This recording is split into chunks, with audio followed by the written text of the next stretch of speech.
വണക്കം മക്കളെ, പുതിയ വീഡിയോയിലേക്ക് സ്വാഗതം. സോഷ്യൽ മീഡിയയിൽ രണ്ടാഴ്ചയായി കത്തിപ്പടരുന്ന നയൻതാര ധനുഷ് വിവാദങ്ങൾ ഒന്ന് ആഴത്തിൽ ചികഞ്ഞു നോക്കാം. ആരുടെ ഭാഗത്താണ് ശരിയെന്നറിയില്ല, എന്നാലും നമ്മുടെ നയൻസ് അല്ലേ. അപ്പോൾ തുടങ്ങാം. നടൻ ധനുഷിനെതിരെ ശക്തമായ വിമർശനവുമായി നടി നയൻതാര. തൻ്റെ ഇൻസ്റ്റാ സ്റ്റോറിയിൽ അവർ ധനുഷിനെ പബ്ലിക്കലി ടാഗ് ചെയ്യുകയും ചെയ്തു. ധനുഷ് പലപ്പോഴും ഉപയോഗിക്കുന്ന ഓം നമഃശിവായ എന്ന അടിക്കുറിപ്പ് കൊടുത്ത് പരിഹസിക്കുകയും ചെയ്യുന്നു. നയൻതാര ധനുഷിനായി ഇൻസ്റ്റാഗ്രാമിൽ പോസ്റ്റ് ചെയ്ത കത്തിൻ്റെ പ്രസക്ത ഭാഗങ്ങൾ ഇതാണ്. നിരവധി തെറ്റായ കാര്യങ്ങൾ ശരിയാക്കാൻ വേണ്ടിയുള്ള തുറന്ന കത്താണിത്. നിങ്ങളുടെ അച്ഛൻ്റെയും മികച്ച സംവിധായകനായ സഹോദരൻ്റെയും പിന്തുണയും അനുഗ്രഹവുമുള്ള താങ്കളെപ്പോലുള്ള ഒരു നല്ല നടൻ ഇത് വായിച്ച് മനസ്സിലാക്കേണ്ടതുണ്ട്. നമുക്കെല്ലാവർക്കും അറിയാവുന്ന സിനിമ എന്നെപ്പോലുള്ളവരുടെ നിലനിൽപ്പിനായുള്ള പോരാട്ടമാണ്. ഈ വ്യവസായത്തിൽ യാതൊരു ബന്ധവുമില്ലാത്ത സെൽഫ് മെയ്ഡായ സ്ത്രീയാണ് ഞാൻ ഇന്ന് വഹിക്കുന്ന സ്ഥാനത്തേക്ക് എത്താൻ ഏറെ പാടുപെടേണ്ടി വന്ന ഒരാൾ. എന്നെ അറിയുന്നവരെ സംബന്ധിച്ച് ഇതൊരു രഹസ്യമല്ല. എൻ്റെ നെറ്റ്ഫ്ലിക്സ് ഡോക്യുമെൻ്ററിയുടെ റിലീസ് ഞാൻ മാത്രമല്ല, എൻ്റെ നിരവധി ആരാധകരും അഭ്യുദയകാംക്ഷികളും ഏറെ കാത്തിരുന്നു. ഞങ്ങൾക്ക് നേരിട്ട എല്ലാ പ്രതിസന്ധികളെയും തരണം ചെയ്ത് പ്രൊജക്റ്റ് കൊണ്ടുപോകാൻ സിനിമാ സുഹൃത്തുക്കളും മുഴുവൻ ടീമും വേണ്ടി വന്നു. സിനിമയ്ക്കെതിരെയും എന്നോടും എൻ്റെ പങ്കാളിയോടും നിങ്ങൾ തീർക്കുന്ന പ്രതികാരം ഞങ്ങളെ മാത്രമല്ല, ഈ പ്രൊജക്റ്റിനായി പരിശ്രമവും സമയവും നൽകിയ ആളുകളെയും ബാധിക്കുന്നു. എന്നെയും എൻ്റെ ജീവിതത്തെയും എൻ്റെ പ്രണയത്തെയും വിവാഹത്തെയും കുറിച്ചുള്ള ഈ നെറ്റ്ഫ്ലിക്സ് ഡോക്യുമെൻ്ററിയിൽ ഇൻഡസ്ട്രിയിലെ അഭ്യുദയകാംക്ഷികളിൽ പലരുടെയും ക്ലിപ്പുകളും ഒന്നിലധികം സിനിമകളിൽ നിന്നുള്ള ഓർമ്മകളും ഉൾപ്പെടുന്നു. എന്നാൽ ഏറ്റവും സവിശേഷവും പ്രധാനപ്പെട്ടതുമായ ചിത്രമായ നാനും റൗഡിതാൻ ഉൾപ്പെടുത്തിയിട്ടില്ല. ഞങ്ങളുടെ നെറ്റ്ഫ്ലിക്സ് ഡോക്യുമെൻ്ററി റിലീസിന് നിങ്ങളുടെ NOC കിട്ടാനായി കാത്തിരുന്ന നീണ്ട 2 വർഷത്തിന് ശേഷം നിങ്ങളത് അനുവദിക്കാൻ വിസമ്മതിച്ചതിനാൽ നിലവിലെ പതിപ്പ് ഉപേക്ഷിക്കാനും വീണ്ടും എഡിറ്റ് ചെയ്യാനും പരിഹരിക്കാനും ഞങ്ങൾ തീരുമാനിച്ചു. നാനും റൗഡിതാനിലെ പാട്ടുകളോ വിഷ്വൽ കട്ടുകളോ ഫോട്ടോഗ്രാഫികളോ ഉപയോഗിക്കാൻ ഒന്നിലധികം തവണ അഭ്യർത്ഥിച്ചിട്ടും നിങ്ങൾ അനുവദിച്ചില്ല.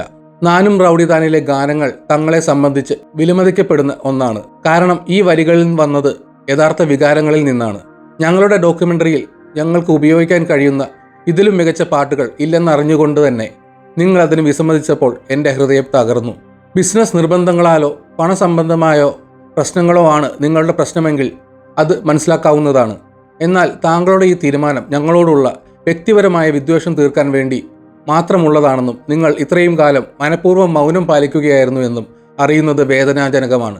നെറ്റ്ഫ്ലിക്സ് ഡോക്യുമെൻ്ററിയുടെ ട്രെയിലർ പുറത്തിറങ്ങിയതിനു ശേഷം ലഭിച്ച നിങ്ങളുടെ വക്കീൽ നോട്ടീസ് അതിലും ഞെട്ടിപ്പിക്കുന്നതാണ്. ഞങ്ങളുടെ സ്വകാര്യ ഉപകരണങ്ങളിൽ ചിത്രീകരിച്ച ചില വീഡിയോകളുടെ അതും വെറും 3 സെക്കൻഡ് ക്ലിപ്പ് ഉപയോഗത്തെ നിങ്ങൾ ചോദ്യം ചെയ്തത് കണ്ട് ഞങ്ങൾ ഞെട്ടിപ്പോയി. അതും സോഷ്യൽ മീഡിയ പ്ലാറ്റ്ഫോമുകളിൽ ഇതിനകം തന്നെ പരസ്യമായി പ്രത്യക്ഷപ്പെട്ട BTS ദൃശ്യങ്ങൾക്കും മറ്റും 10 കോടി രൂപ നിങ്ങൾ ക്ലെയിം ചെയ്തു. കേവലം 3 സെക്കൻഡിനുള്ള നഷ്ടപരിഹാരമായി 10 കോടി. ഇത് വളരെ മോശമായി പോയി. ഇത് നിങ്ങളുടെ സ്വഭാവത്തെക്കുറിച്ച് സംസാരിക്കുന്നു. ഓഡിയോ ലോഞ്ചുകളിൽ ചിത്രീകരിക്കപ്പെടുന്ന നിങ്ങളുടെ പകുതിയെങ്കിലും നന്മ നിങ്ങൾ യഥാർത്ഥ ജീവിതത്തിൽ കാണിച്ചിരുന്നുവെങ്കിൽ എന്ന് ഞാൻ ആഗ്രഹിക്കുന്നു. പക്ഷേ നിങ്ങൾ പ്രസംഗിക്കുന്നത് നിങ്ങൾ ചെയ്യുന്നില്ല. കുറഞ്ഞത് എൻ്റെയും എൻ്റെ പങ്കാളിയുടെയും കാര്യത്തിൽ. നിങ്ങൾക്ക് മുൻ പരിചയമുള്ളവരുടെ വിജയങ്ങളിൽ അസ്വസ്ഥനാകാതിരിക്കൂ. നിങ്ങൾക്ക് മനസമാധാനം ഉണ്ടാകട്ടെ എന്ന് ഞാൻ ഈ കത്തിലൂടെ ആശംസിക്കുകയും പ്രാർത്ഥിക്കുകയും ചെയ്യുന്നു. ഈ ലോകം എല്ലാവരുടേതുമാണ്, എല്ലാവർക്കുമുള്ളതാണ്.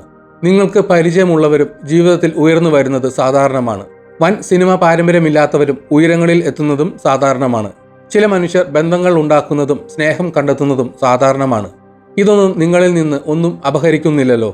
മേൽ പറഞ്ഞതെല്ലാം ജനങ്ങളുടെ കരുണയിലും സ്നേഹത്തിലും കഠിനാധ്വാനത്തിൻ്റെ ബലത്തിലും ഉണ്ടാകുന്നതാണ്. ചില കള്ളക്കഥകൾ ഉണ്ടാക്കി പഞ്ചുവാചകങ്ങൾ ചേർത്ത് അടുത്ത ഓഡിയോ ലോഞ്ചിൽ നിങ്ങൾ പറയുമായിരിക്കും. അതും ദൈവം കാണുന്നുണ്ടെന്ന് ഓർക്കുക. നിങ്ങളുടെ വാക്ചാരുതയിലേക്ക് ഒരു ജർമ്മൻ വാക്ക് ഞാൻ ചേർത്തോട്ടെ. അത് ഷാഡൻ ഫ്രൈദ എന്നാണ്. മറ്റുള്ളവരുടെ നിർഭാഗ്യങ്ങളിൽ സന്തോഷം കണ്ടെത്തുന്ന സ്വഭാവം എന്നതാണ് അതിനർത്ഥം. ഇനി മേലാൽ ആരുടെയും ഞങ്ങളുടെയും വികാരങ്ങളിൽ സന്തോഷം കണ്ടെത്താതിരിക്കണം. ഈ വിശാലമായ ലോകത്ത് താഴേക്കിടയിലുള്ളവരുടെ ജീവിതങ്ങളിലേക്ക് നോക്കാനും മറ്റുള്ളവരുടെ സന്തോഷങ്ങളിൽ സന്തോഷം കണ്ടെത്താനും അവരുടെ കഥകളിൽ ആനന്ദം അറിയാനും എളുപ്പമാണെന്നും മനസ്സിലാക്കുമല്ലോ. ഞങ്ങളുടെ ഈ നെറ്റ്ഫ്ലിക്സ് ഡോക്യുമെൻ്ററിയുടെ ഉദ്ദേശങ്ങളിൽ ഒന്ന് അതുകൂടിയാണ്. ഇത് കാണൂ, ചിലപ്പോൾ നിങ്ങളുടെ മനസ്സ് മാറിയാലോ. സ്നേഹത്തോടെ ഇരിക്കുക എന്നത് വളരെ പ്രധാനമാണ്. വെറുതെ വാക്കാൽ പറയുക മാത്രമല്ലാതെ നിങ്ങൾക്ക് അതിന് മുഴുവനായി സാധിക്കട്ടെ എന്ന് ആത്മാർത്ഥമായി ഞാൻ ആഗ്രഹിക്കുന്നു, പ്രാർത്ഥിക്കുന്നു. ഇതായിരുന്നു നയൻതാര ഇൻസ്റ്റാഗ്രാമിൽ പോസ്റ്റ് ചെയ്ത കത്തിൻ്റെ ഉള്ളടക്കം. 2022 നയൻതാരയുടെയും വിഘ്നേഷ് ശിവൻ്റെയും വിവാഹം. 2 വർഷത്തിന് ശേഷം ഇത് ഇപ്പോൾ ഒരു നെറ്റ്ഫ്ലിക്സ് ഡോക്യുമെൻ്ററിയായി പുറത്തിറങ്ങുന്നു. 2 വർഷത്തിന് ശേഷം എന്തുകൊണ്ടാണ് എന്ന് ഇത് പുറത്തു വരുന്നതെന്ന് നിങ്ങൾ ചോദിച്ചേക്കാം. 2 വർഷം മുമ്പ് നയൻതാരയും വിഘ്നേഷ് ശിവനും വിവാഹിതരായപ്പോൾ അക്കാലത്ത് വിവാഹ ദൃശ്യങ്ങൾ പരസ്യമായി പ്രദർശിപ്പിച്ചിരുന്നില്ല. കാരണം നെറ്റ്ഫ്ലിക്സ് മുഴുവൻ വിവാഹ ദൃശ്യങ്ങളും വാങ്ങി. മുഴുവൻ വിവാഹ ദൃശ്യങ്ങളും ഇവന്റ് ഫൂട്ടേജുകളും ഇപ്പോൾ നെറ്റ്ഫ്ലിക്സിന്റെ സ്വത്താണ്. ഇത് വിഘ്നേഷ് ശിവനും നയൻതാരയും ചേർന്ന് നെറ്റ്ഫ്ലിക്സിന് വിറ്റു. നെറ്റ്ഫ്ലിക്സ് അതിന്റെ അവകാശങ്ങൾ കൈവശം വയ്ക്കുന്നു. കുറച്ച് ഫോട്ടോകൾ മാത്രമാണ് പുറത്തിറങ്ങിയത്. ഇപ്പോൾ നെറ്റ്ഫ്ലിക്സിന് റിലീസ് ചെയ്യാനുള്ള അവകാശമുണ്ട്. 2 വർഷത്തെ കാലതാമസം പലരെയും ആദ്യം അത്ഭുതപ്പെടുത്തി. അവർ ഇത് ഉയർന്ന വിലയ്ക്ക് വാങ്ങി കൂടുതൽ വരുമാനം നേടുന്നതിന് ട്രെൻഡിംഗ് ആയ സമയത്ത് ഇത് പോസ്റ്റ് ചെയ്യുന്നതാകാം. കാലതാമസത്തിനുള്ള കാരണം ഇപ്പോൾ നമുക്ക് ഏകദേശം വ്യക്തമാണ്. 2 വർഷത്തിന് ശേഷം നെറ്റ്ഫ്ലിക്സ് കഴിഞ്ഞ ആഴ്ച യൂട്യൂബിൽ വിവാഹ ഡോക്യുമെന്ററി ട്രെയിലർ പുറത്തിറക്കി. നയൻതാര എങ്ങനെയാണ് വിഘ്നേഷ് ശിവനെ കണ്ടുമുട്ടിയതെന്നും അവരുടെ വിവാഹത്തിലേക്കുള്ള യാത്രയും ട്രെയിലറിൽ കാണിക്കുന്നു. നാനും റൗഡിദാൻ എന്ന പ്രശസ്തമായ സിനിമയുടെ സെറ്റിലാണ് അവരുടെ കഥ ആരംഭിച്ചത്. അവർ എങ്ങനെ കണ്ടുമുട്ടി എന്നതിന്റെ ദൃശ്യങ്ങൾ ട്രെയിലറിൽ ഉൾപ്പെടുത്തിയിരുന്നു. ഇവിടെയാണ് വിവാദങ്ങൾക്ക് തുടക്കമായത്. നാനും റൗഡിദാൻ എന്ന ചിത്രത്തിന്റെ നിർമ്മാതാവായ ധനുഷ് ഈ ദൃശ്യങ്ങൾ അവകാശപ്പെട്ടു. വണ്ടർബാർ ഫിലിംസ് ആയിരുന്നു അദ്ദേഹത്തിന്റെ കമ്പനി. വണ്ടർബാർ എന്നാൽ ജർമ്മൻ ഭാഷയിൽ അത്ഭുതം എന്നാണ് അർത്ഥമാക്കുന്നത്. നയൻതാരയുടെ കത്തിൽ ഇതിനെ പരിഹസിക്കുന്ന ഒരു ജർമ്മൻ വാക്ക് ഉള്ളതുകൊണ്ടാണ് ഇത് പറയുന്നത്. ധനുഷിന്റെ കമ്പനി വിഘ്നേഷ് ശിവനും നയൻതാരയ്ക്കും നോട്ടീസ് അയച്ചു. സോഷ്യൽ മീഡിയയിലൂടെയാണ് നോട്ടീസ് അയച്ചത്. നാനും റൗഡിദാൻ എന്ന ചിത്രത്തിന്റെ എല്ലാ ഫൂട്ടേജ് അവകാശങ്ങളും വണ്ടർബാർ അവകാശപ്പെട്ടു. നടനും സഹനടനും ഉൾപ്പെടെയുള്ള ദൃശ്യങ്ങൾ അവരുടേതാണ്. അനുമതിയില്ലാതെയാണ് ദൃശ്യങ്ങൾ ദുരുപയോഗം ചെയ്തതെന്ന് ധനുഷ് പറഞ്ഞു. അത് നീക്കം ചെയ്യാൻ അദ്ദേഹം സമയപരിധി നൽകി.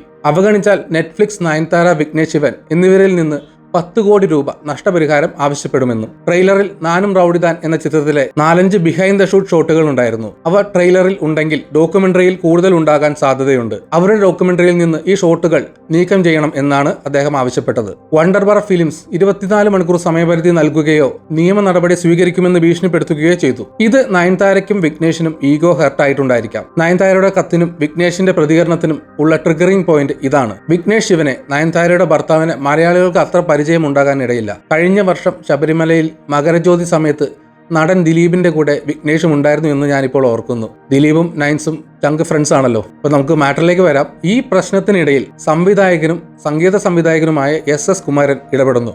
അദ്ദേഹവും ഒരു കത്ത് പങ്കിട്ടു. നയൻതാരയെ അഭിസംബോധന ചെയ്തായിരുന്നു കത്ത്. നിങ്ങളുടെ ഭർത്താവ് ലവ് ഇൻഷുറൻസ് കോർപ്പറേഷൻ എന്ന സിനിമ സംവിധാനം ചെയ്യുന്നതായി ഞാൻ കേട്ടു എന്നായിരുന്നു കത്തിൽ അദ്ദേഹം പരാമർശിച്ചത്. അദ്ദേഹത്തിന്റെ മാനേജറിൽ നിന്ന് എനിക്ക് ഒരു ഫോൺ കോൾ ലഭിച്ചു. LICക്ക് സമാനമായ പേരിൽ ഒരു സിനിമയെടുക്കാൻ എനിക്ക് എങ്ങനെ കഴിയുമെന്ന് അവർ ചോദിച്ചു. അത് എന്നെ അത്ഭുതപ്പെടുത്തി. വർഷങ്ങൾക്ക് മുമ്പ് ഞാൻ രജിസ്റ്റർ ചെയ്യുകയും ആ സിനിമ LIC ചിത്രീകരിക്കാൻ തുടങ്ങുകയും ചെയ്തു.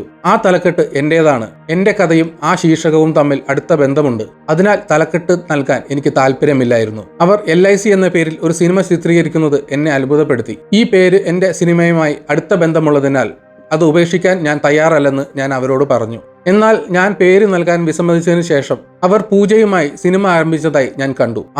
അതേ പേരിൽ ചിത്രീകരണം തുടർന്നു. നിങ്ങൾ 2 വർഷമായി ധനുഷിന്റെ അംഗീകാരത്തിനായി കാത്തിരിക്കുന്നു. പക്ഷെ ഒരു ചെറിയ ചലച്ചിത്രകാരൻ എന്ന നിലയിൽ എന്റെ അനുമതി ചോദിക്കാതെ നിങ്ങൾ ഇത് ചെയ്യുന്നു. അതിനാൽ ഇക്കാര്യത്തിൽ നീതിക്കായി ഞാൻ ഏതു ദൈവത്തെയോ കോടതിയോ സമീപിക്കണം? ഞാൻ ആലോചിക്കുന്നത് ഇങ്ങേരെ എവിടെ നിന്ന് വന്ന് ചാടിയെന്നാണ്. എനിക്ക് ഈ വ്യക്തിനെ അറിയില്ല, ഞാൻ കേട്ടിട്ടില്ല. ഇപ്പൊ ഇന്റർനെറ്റിൽ നോക്കി ഒരു ഫോട്ടോ അങ്ങ് എടുത്തേക്കാം പുള്ളിയുടെ. ഇരുപക്ഷവും സങ്കീർണമായ സാഹചര്യമാണ് നേടുന്നത്. ഏത് വശം ശരിയാണെന്ന് നിയമം തീരുമാനിക്കും. ഇന്ത്യയിൽ പകർപ്പവകാശ പ്രശ്നങ്ങൾ കോടതിയിലേക്ക് കൊണ്ടുപോകുന്നു. ന്യായമായ ഉപയോഗത്തിൽ നിർദ്ദിഷ്ട പോയിന്റുകളെക്കുറിച്ചും അത് ആർക്കാണ് ബാധകമാകുന്നത് എന്നതിനെക്കുറിച്ചും ആശയക്കുഴപ്പം ഉൾപ്പെടുന്നു. യൂട്യൂബ് ചാനലുകളിൽ വരെ നമ്മൾ പകർപ്പവകാശ പ്രശ്നങ്ങൾ നേരിടാറുണ്ട്. നിരവധി യൂട്യൂബ് ചാനലുകൾ ഇത് നേരിടുന്നത് നമ്മൾ കണ്ടിട്ടുമുണ്ട്. ന്യായമായ ഉപയോഗമാണ് ഇരുപക്ഷവും വാദിക്കുന്നത്. നയൻതാരയും വിഘ്നേഷ് ശിവനും ഇത് ന്യായമായ ഉപയോഗമാണെന്ന് പറയുന്നു. ഇരുവരും ഇത് തങ്ങളുടെ കഥയാണെന്നും അവർക്ക് അവകാശമുണ്ടെന്നും അവകാശപ്പെടുന്നു. കോടതിയെ സമീപിക്കാൻ നിയമം നിർദ്ദേശിക്കുന്നു എന്നതാണ് നിയമപരമായ ഉത്തരം. കാരണം ഇത് പ്രത്യേക വിഷയമാണ്. ഈ പ്രത്യേക സംഭവത്തിൽ ഇരുവശത്തു നിന്നും കേട്ടതിനു ശേഷം മാത്രമേ കോടതിക്ക് വിധി പറയാൻ കഴിയൂ. ആ വിധിയിലൂടെ ആരാണ് ശരിയെന്ന് നമുക്ക് നിർണ്ണയിക്കാൻ കഴിയും. ഈ സാഹചര്യത്തിൽ ആരാണ് നീതിമാനെന്ന് നമുക്ക് വിലയിരുത്താൻ കഴിയില്ല. മിക്കപ്പോഴും 2 ചാനലുകൾക്കിടയിൽ പകർപ്പവകാശ പ്രശ്നങ്ങൾ ഉണ്ടാകുമ്പോൾ അത് നിയമ നടപടികളിൽ എത്തുന്നില്ല. കാരണം നിയമപരമായ ചെലവുകൾ വളരെ കൂടുതലാണ്. അതിനായി ഒരു വലിയ ടീം തന്നെ വേണം. മിക്കപ്പോഴും കോർപ്പറേറ്റ് യൂട്യൂബ് ചാനലുകൾ ചെറിയ യൂട്യൂബർമാരെ കോപ്പിറൈറ്റ് പ്രശ്നങ്ങൾക്ക് കോടതിയിൽ പോകുന്നത് ഒഴിവാക്കാറുണ്ട്. ആരാണ് തെറ്റ് ചെയ്തതെന്ന് ചൂണ്ടിക്കാട്ടാൻ വീഡിയോ ഹൈലൈറ്റ് ചെയ്യാറുണ്ട്. ഈ സാഹചര്യത്തിൽ ഇരുവരും വളരെ വലിയ താരങ്ങളാണ്. ഇരുവർക്കും വലിയ നിയമസംഘങ്ങളും സാമ്പത്തിക പിന്തുണയുമുണ്ട്. ഇരുവരും ഉടൻ കോടതിയിൽ പോരാടുമെന്നതിൽ സംശയമില്ല. ഇതിനെല്ലാം ശേഷം ആരും പിന്മാറില്ലെന്ന് കരുതുന്നു. നയൻതാരയും വിഘ്നേഷ് ശിവനും ലെറ്റർ പോസ്റ്റ് ചെയ്യുന്നതിന് മുമ്പ് ആലോചിച്ചിട്ടായിരിക്കാം ഈ ഒരു പ്രശ്നത്തിലേക്ക് എൻ്റർ ചെയ്തിരിക്കുന്നത്.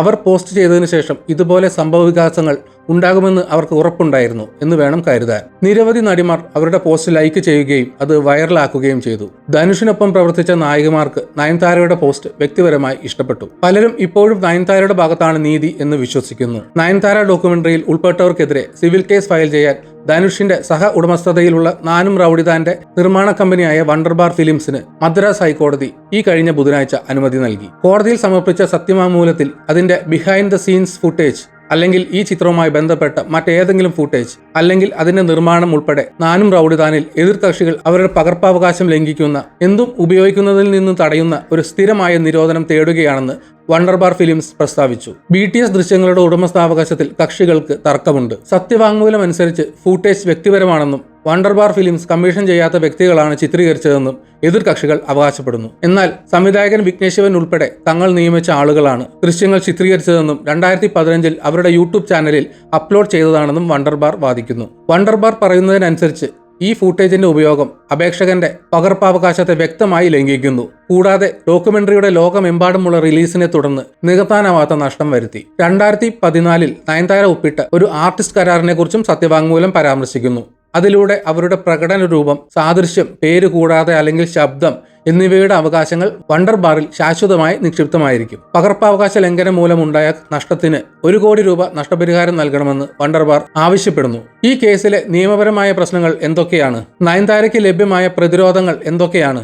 1957 പകർപ്പവകാശ നിയമപ്രകാരം ഒരു കൃതിയുടെ രചയിതാവിന് ഈ കൃതി പുനർനിർമ്മിക്കാനോ പകർപ്പുകൾ നൽകാനോ അവതരിപ്പിക്കാനോ പൊരുത്തപ്പെടാനോ വിവർത്തനം ചെയ്യാനോ ഉള്ള അവകാശം ഉൾപ്പെടെ നിരവധി നിയമപരമായ അവകാശങ്ങളുണ്ട്. രചയിതാവിന്റെ മരണശേഷം പകർപ്പവകാശത്തിന്റെ ഉടമസ്ഥാവകാശം അവരുടെ നിയമപരമായ അവകാശികൾക്കാണ്. എന്നിരുന്നാലും സെക്ഷൻ 18 പ്രകാരം രചയിതാവിന് നഷ്ടപരിഹാരത്തിന് പകരമായി പകർപ്പവകാശം പൂർണ്ണമായോ ഭാഗികമായോ തനിക്ക് ഇഷ്ടമുള്ള ആർക്കും നൽകാൻ കഴിയും. ഈ കേസിൽ നയൻതാരയോ വിഘ്നേഷ് ശിവനോ ഒപ്പിട്ട കരാറുകളിൽ നാനും റൌഡിദാന്റെ സെറ്റിൽ സൃഷ്ടിച്ച ഏതെങ്കിലും വീഡിയോകളുടെയോ ഫോട്ടോകളുടെയോ മറ്റു കൃതികളുടെയോ പകർപ്പവകാശം ഉൾപ്പെടുത്തിയിട്ടുണ്ടോ എന്ന് കോടതി പരിശോധിക്കുകയും വ്യക്തിഗത ഉപകരണങ്ങളിലെടുത്ത BTS ഫുട്ടേജുകൾ കരാറിൽ ഉൾപ്പെടുമോ എന്ന് നിർണ്ണയിക്കുകയും വേണം. ഈ ദൃശ്യങ്ങളുടെ പകർപ്പവകാശം വണ്ടർബാർ ഫിലിംസിന് ഉണ്ടെന്ന് കോടതി കണ്ടെത്തിയാൽ ചില പ്രതിരോധങ്ങൾ ഇപ്പോഴും ലഭ്യമായേക്കാം. ഒരു പ്രതിരോധം ഡി മിനിമിസ് സിദ്ധാന്തമായിരിക്കും. ഇത് നിയമം നിസ്സാര കാര്യങ്ങളുമായി ബന്ധപ്പെട്ടതല്ല എന്ന് വിവർത്തനം ചെയ്യുന്ന നിയമപരമായ മാക്സിമം ഡി മിനിമിസ് നോൺ ക്യൂരറ്റ് ലെക്സിന്റെ ഹ്രസ്വപതിപ്പാണ്. ഡൽഹി ഹൈക്കോടതി 2012 ഒരു തീരുമാനത്തിൽ പറഞ്ഞതുപോലെ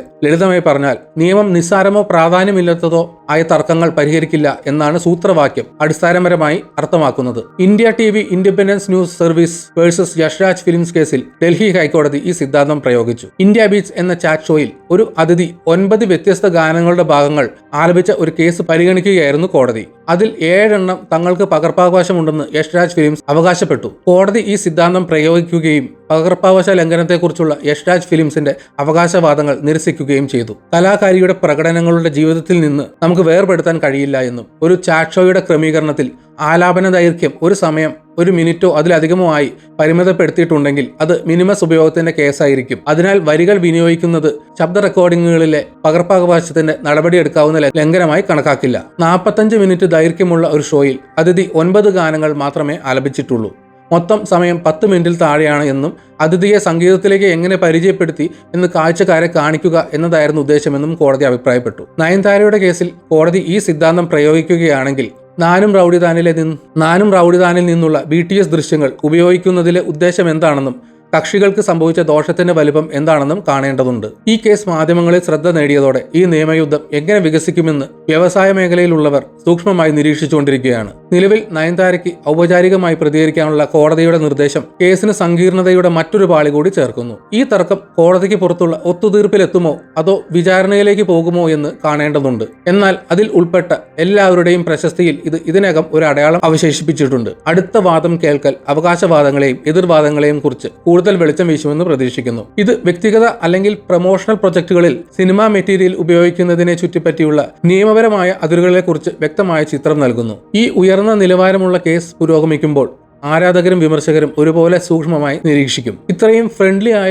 നയൻതാരയ്ക്ക് വേണ്ടി 3 സെക്കൻഡ് ക്ലിപ്പ് അനുവദിക്കാത്തത് എന്തുകൊണ്ടാണെന്ന് ആളുകൾ ചോദിക്കുന്നു. നയൻതാരയുടെ ആരാധകർ ഇപ്പോൾ ഈ സ്വരത്തിലാണ് സംസാരിക്കുന്നത്. മറുവശത്ത് ഇത് 3 സെക്കൻഡ് ക്ലിപ്പ് മാത്രമല്ലെന്ന് ആളുകൾ പറയുന്നു. ട്രെയിലറിൽ 3 സെക്കൻഡ് കാണിക്കുന്നു, പക്ഷേ മുഴുവൻ ഡോക്യുമെന്ററിയിലും കൂടുതൽ ഉണ്ടായിരിക്കാം. അതിനാൽ ധനുഷിന് എല്ലാ അവകാശങ്ങളുമുണ്ട്. നിർമ്മാതാവ് നിയമപരമായി എല്ലാറ്റിന്റെയും ഉടമയാണ്. അതിനാൽ അവർ നിർമ്മാതാവിൽ നിന്ന് അവകാശങ്ങൾ വാങ്ങേണ്ടതുണ്ട്. അവർ നെറ്റ്ഫ്ലിക്സിന്റെ അവകാശങ്ങൾ പണത്തിന് വിറ്റു. യൂട്യൂബിലും സൗജന്യമായിട്ടല്ല. നെറ്റ്ഫ്ലിക്സിന് ഉൽപ്പന്നം വിൽക്കുന്നതിലൂടെ നിങ്ങൾ പണം സമ്പാദിക്കുന്നു. സിനിമാ വ്യവസായത്തിലെ നിരവധി അഭിനേതാക്കളിൽ നിന്ന് നയൻതാരയ്ക്ക് പിന്തുണ ലഭിക്കുന്നുണ്ട്. പാർവതി തിരുവോത്ത്, ശ്രുതി ഹസൻ, അനുപമ പരമേശ്വരൻ, നസ്രിയ ഫഹദ്, ഐശ്വര്യലക്ഷ്മി, ദിയ മിർസ തുടങ്ങി ധനുഷിനൊപ്പം നേരത്തെ പ്രവർത്തിച്ചിട്ടുള്ള മറ്റ് നടിമാരും സോഷ്യൽ മീഡിയ പോസ്റ്റിൽ ലൈക്ക് ചെയ്യുകയോ കമന്റ് ചെയ്യുകയോ ചെയ്തു. ഇതിന്റെ പേരിൽ സോഷ്യൽ മീഡിയയിൽ യൂട്യൂബർമാർ തമ്മിൽ അടികൂടുന്നു. ആളുകൾ പക്ഷം പിടിക്കുന്നു. ആരുടെയെങ്കിലും മറുപടി ന്യായമാണെന്ന് തോന്നുമ്പോൾ ആളുകൾ സൈക്കിൾ പോലെ പക്ഷം മാറുന്നു. നമുക്ക് ഇടപെടാതിരിക്കുകയും എന്താണ് സംഭവിക്കുന്നതെന്ന് കാണാൻ കാത്തിരിക്കുകയും ചെയ്യാം. നിങ്ങളുടെ വിലയേറിയ അഭിപ്രായങ്ങൾക്കായി ഞാൻ കാത്തിരിക്കുന്നു.